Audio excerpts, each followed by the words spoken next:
Tony BuzBee, the Texas-based attorney who made headlines for filing lawsuits against the music mogul Sean Diddy Combs on behalf of several accusers, also filed a lawsuit against Jay-Z. The Texas lawyer accused him of sexually assaulting a 13-year-old girl along with Diddy. Amid the controversial lawsuits, BuzBee accused Jay-Z's Roc Nation of initiating a smear campaign after the Texas attorney's former legal troubles and allegations surfaced online. According to Daily Mail, BuzBee faced legal trouble about 8 years ago. He was busted for driving while intoxicated, DWI, on March 31, 2016, and was arrested by the Houston police. A mugshot of the attorney confirmed his arrest. He was released after posting $500 bail. Tony BuzBee is representing about 120 people against Diddy. He claims that these people are victims of sexual assault by the rapper. Conversely, BuzBee has also been hit with a lawsuit alleging he infected an unnamed woman with an STI. According to TMZ, the lawsuit claims that BuzBee invited Jane Doe to Houston for dinner and show. Following their romantic evening, they allegedly went to a luxury hotel and engaged in sexual intercourse. However, Doe claims that she experienced discomfort in her genitalia and went to see a doctor. She claims she was informed that she had an infection which was sexually transmitted to her by BuzBee.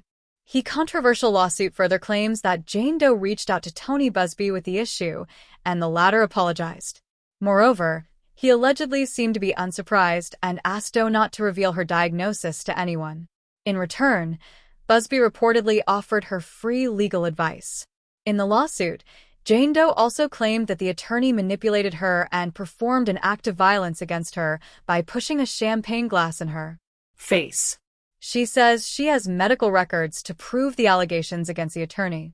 BuzBee has now accused Jay-Z's entertainment company, Roc Nation, of discrediting him. This latest case, like the others, is frivolous, laughable, and ridiculous, and will be dismissed along like the others. It now seems that every other day there is another false claim filed, all of which are being ginned up by individuals working on behalf of or in concert with Roc Nation. Before his involvement in the claims against Combs, the highest-profile target of sexual misconduct accusations brought by BuzBee was Cleveland Browns quarterback Deshaun Watson, who formerly played for the Houston Texans. BuzBee filed 24 lawsuits accusing Watson of misconduct, including several allegations of sexual assault and harassment. The NFL player repeatedly denied any wrongdoing. The Houston Texans, Watson's team at the time of the allegations, agreed in 2022 to settle claims made by Watson's accusers confidentially out of court. Watson personally settled with 23 accusers. In a criminal investigation, 2 grand juries declined to hand up indictments against him. Jay-Z is not the first target of a BuzBee lawsuit who has accused his client of making up her story, but BuzBee insists he vets accusers before accepting their cases. We ask every person, whether they're a witness or whether they're a victim, that become a client. I want every picture you have, BuzBee told CNN's Elizabeth Wagmeister in an October interview. I want receipts. If you traveled somewhere, I want dates, I want calendar entries. I want texts, I want video, I want witnesses. After tragedy struck at the 2021 Astro World Festival headlined by rapper Travis Scott when a crowd surge left 10 people dead, BuzBee was one of a group of attorneys who filed a suit against Scott and concert organizer Live Nation. This concert should have been stopped from the very beginning, BuzBee told CNN in a 2021 interview. Tough court documents show more than 100 plaintiffs' attorneys from dozens of firms were involved in the case. BuzBee's media-friendly style ensured he would be one of the top names associated with the case.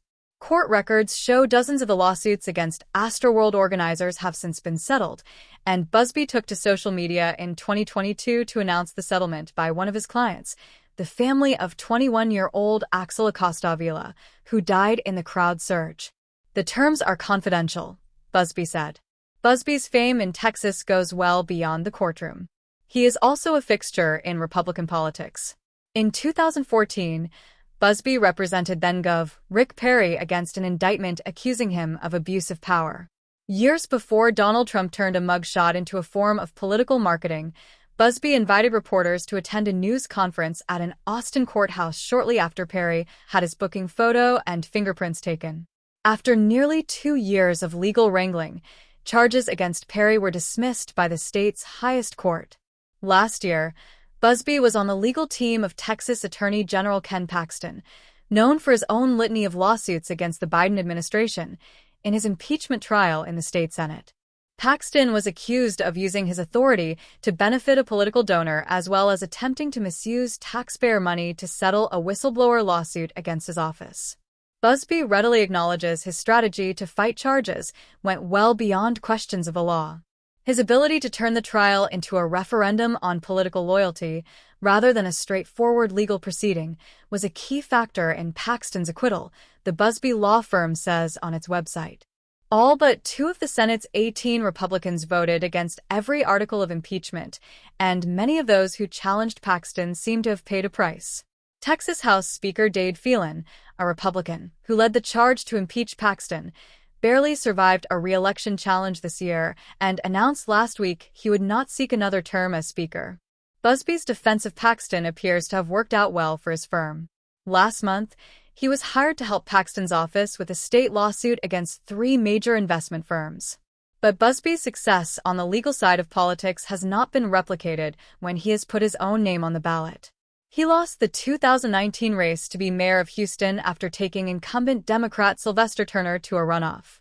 BuzBee spent more than $12 million of his own money on the race, according to campaign finance reports. 4 years later, BuzBee ran for a Houston City Council seat, which his opponent, incumbent Mary Nan Huffman, called a publicity stunt. He only cares about himself and his press clippings, Huffman said in a statement to CNN affiliate KHOU. BuzBee also lost that race in a runoff. Most recent high-profile case, an unusual loss. BuzBee's record in court has also seen its losses. Earlier this year, he represented California socialite Rebecca Grossman, who was accused of running over 2 young brothers in a crosswalk and then fleeing the scene. It was a rare case of BuzBee defending a client in a criminal case outside Texas. Grossman was convicted of 2 counts of murder and vehicular manslaughter and sentenced to 15 years in prison. Even for an attorney who has taken on so many high-profile cases, BuzBee acknowledges that pursuing shocking allegations against Combs, one of the best-selling musical artists of all time, and not on his home turf, will be a big test of his legal and public relations skills. "This is not our first rodeo," he told CNN, "but this is not going to be easy." CNN's Kara Scannell contributed to this report.